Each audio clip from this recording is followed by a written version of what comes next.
Talsu valsts ģimnāzijas skolānu radītā projekta līdzās mērķis ir risināt skolas pašpārvaldes prezidenta ievēlēšanas taktiku, saliedēt pašu pašpārvaldi un parādīt skolāniem to, cik komunikācija ar apkārtējiem ir nozīmīga. Manuprāt, komunikācija un komunikācijas prasmes ir svarīgākais, kas vispār ir. Mācēt runāt ar cilvēkiem, pieklājīgi to darīt, arī uzklausīšanas prasme ir nenormāli svarīga un bieži par to aizmirstam, it īpaši tagad, ka mūsu lielākais draugs ir ekrāns kaut kādā brīdī. Dzīvais kontakts ir ļoti svarīgs jebkurā kolektīvā, jebkurā dzīves situācijā.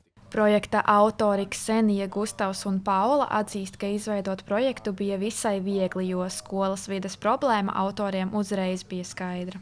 Mēs gribam risināt problēmu ar motivāciju, ka skolēniem nav tā īsta motivācija līdz gada beigām piedalīties parlamentā, kā arī tā vēlēšanas kārtība mums nav līdz galam izdomāta, jo prezidents tiek izvēlēts populārākais, nevis tas, kurš var darīt.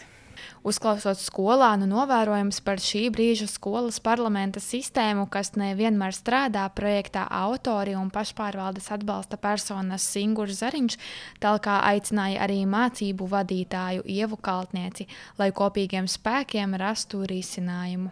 Šī pašpārvalde īpaši izceļās ar to, ka viņi ir atvērti, viņi ir komunikabla un var just, ka viņi vēlās iesaistīties un līdzdarboties. Un līdz ar to ar tādiem jauniešiem ir ļoti viegli un patīkami strādāt. Līdz ar to arī svarīgi noturēt to motivāciju visu mācību gadu ietvarā.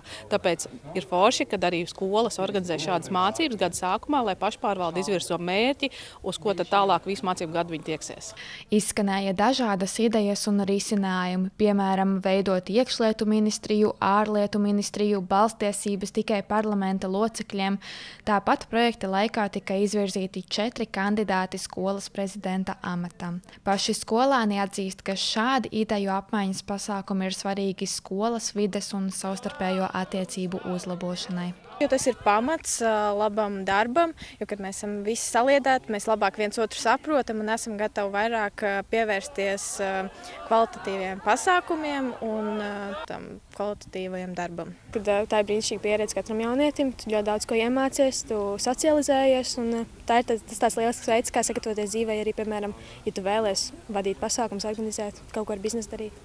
Pedagogi atzīst, ka ne tikai skolāni mācās šādos pasākumos, bet arī paši skolotāji tiek iesaistīti, lai bagātinātu savas zināšanas darbam skolā un ārpus tās.